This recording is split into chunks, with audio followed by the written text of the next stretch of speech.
Hello students, today in this lecture we will discuss about different types of mechanism that are available for the case of shaper machine. As we have discussed, in the case of shaper machine, reciprocating movement of the ram is necessary for machining purpose. So here different types of mechanisms are available and that we will discuss in this lecture. So first of all, let us list the different types of mechanism available for this shaper machine. The first one is crank and slotted quick return mechanism. The second one is Whitworth quick return mechanism. And the third one, and that is now most widely used, it is hydraulic mechanism. So now, first of all, let us understand what is this quick return mechanism. Now to understand this quick return mechanism, let us have a look at this simple figure shown over here. Now to understand this quick return motion mechanism, first let us understand the main parts available. So over here, this is the first fixed link 1 and it shows this link is fixed. Similarly over here, this is the another fixed point. Now this third part is called as the crank. Next, fourth point, that is the connecting rod. The next part indicated over here, this is the slider, and the part indicated over here, this is the tool. So these are the basic parts available for this quick return motion mechanism. Now let us understand how this actual mechanism operates. So for this, first let us understand the movements available. So the first, this crank, as we have shown, this crank rotates in particular direction. Due to the rotation of this crank, as main connection is provided between this crank and the connecting rod, this rotation of crank result into oscillation of this connecting rod. This means this connecting rod oscillates about this particular part. Similarly, due to the oscillation of this connecting rod, the end point of this connecting rod is connected with the portion of the slider. And as this connecting rod oscillates, it results into horizontal movement of this slider in this particular direction shown over here. That means rotary movement of this crank result into oscillatory movement of this connecting rod, and as the end is connected to this slider result into the axial reciprocating movement of the tool connected with this slider. So this is how movement is converted from the crank to the final tool. Now let's understand with the suitable operation. Now as this particular part A moves with the help of the crank from A to B. Now as it rotates in the clockwise direction, this particular connecting rod also oscillates in this clockwise direction. As it oscillates in clockwise direction, this slider moves in forward direction. And as the slider moves in forward direction, the tool attached with this also move in forward direction. And as at the end of the tool, workpiece is provided and the tool tip is attached to the workpiece.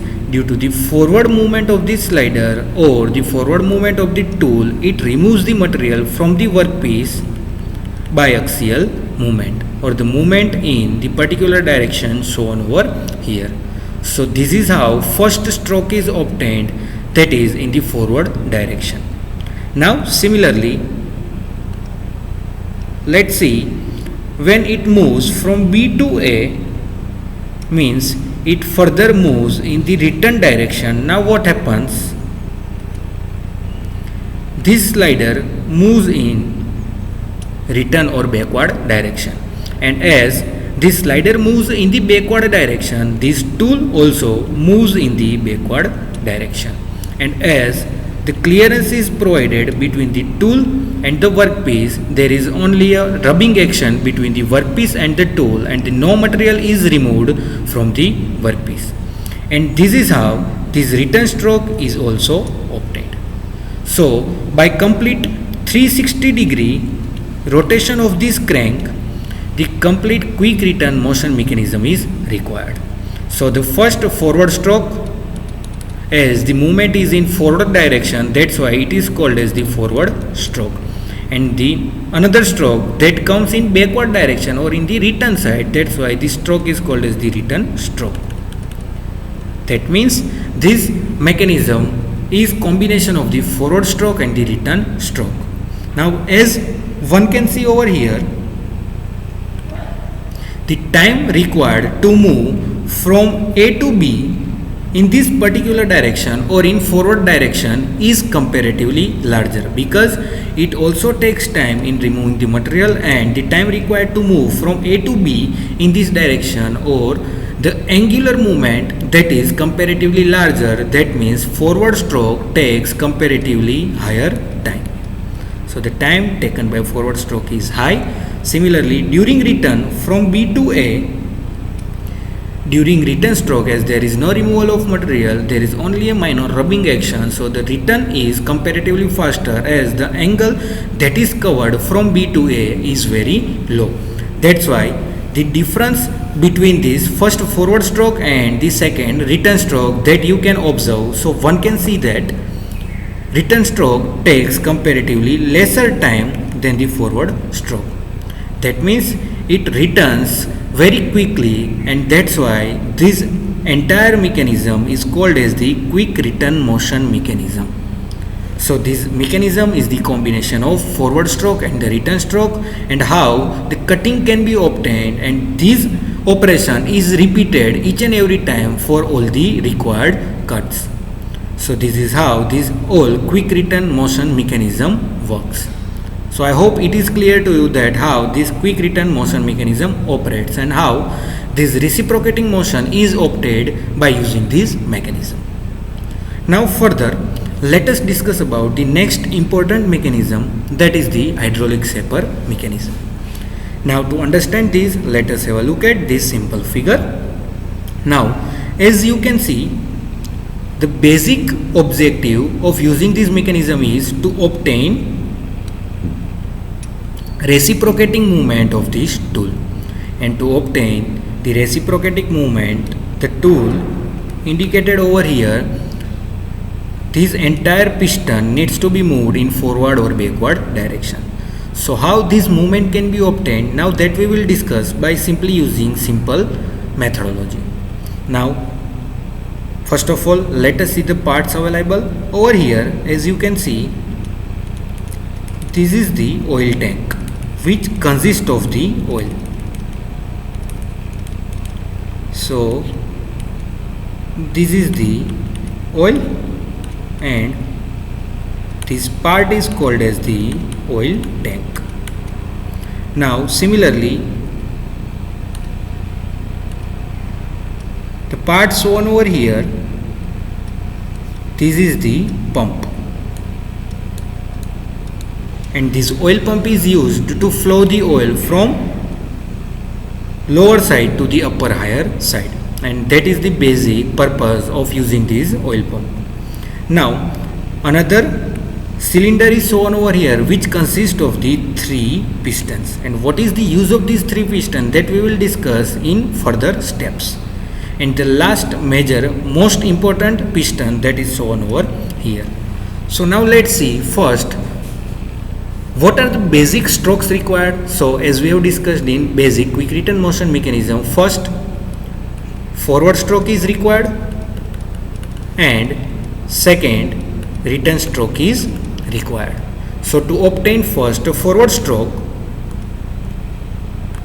let's see, as the pump operates, this fluid flows in this particular direction, and this fluid flows upward, now fills over here, further moves upward and it gets collected over this portion. Now as one can see, as the fluid flow is continuous, this fluid applies pressure on this piston. So the pressure is applied on this piston, and as the pressure is applied on this piston, this fluid starts to move piston in forward direction. And this is how this piston is directly connected to the clapper mechanism, and this mechanism is connected to the tool. That's why this piston movement finally result into the forward movement of the tool. And this is how forward stroke is obtained in the case of this hydraulic mechanism. Now, how this return stroke can be obtained, let's further see this.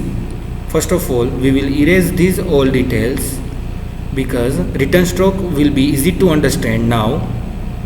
So as this fluid applies pressure over here, this result into the movement of this piston as we have discussed in our forward stroke. Now with the movement of this piston, another portion is also moving, that is this link shown over here. Now what happens, as this entire portion moves in forward direction, this link also moves. As this link also moves, the another part that starts moving in the backward direction, and it result into the position which I am showing over here. Finally the position obtained of this link is like this. That means all these pistons are moving in this backward direction. So now what happens, as the piston reaches over here, similarly the piston, let us give it a number 1, 2 and 3. So this second piston also moves in backward direction and it attains the position as shown over here. Similarly this second piston come further and it may be attain position like this. Now what happens, as the pump is continuously working, the fluid flow is also starting. As the fluid flow is continuous, the fluid is continuously flowing, but now as the forward stroke is already happened, the second piston is reached over here. Now the fluid has no path to move over here. That means the fluid cannot move in forward direction. So what happened, now as we can see, the space is available over here. That's why this fluid will move in this particular direction and it gets collected over here. Now further, this fluid applies pressure on the piston, and the application of this fluid or application of the pressure by this fluid result into the movement of this piston in the backward direction. And this is how the backward movement or the return stroke can also be obtained. So now we have discussed how the forward and return stroke both can be obtained in the case of this hydraulic shaper mechanism. And the part shown over here, this part is called as the relief valve. This is the relief valve, and this valve is used when the pressure requirement may be higher than the requirement, then the pressure can be released by using this relief valve. So I hope it is clear to you that how the forward and return stroke that is obtained in the case of this hydraulic shaper mechanism. So in this lecture we have discussed about quick return motion mechanism and how this hydraulic shaper mechanism operates. So looking forward to see you all in our next lecture. Up to then, thank you.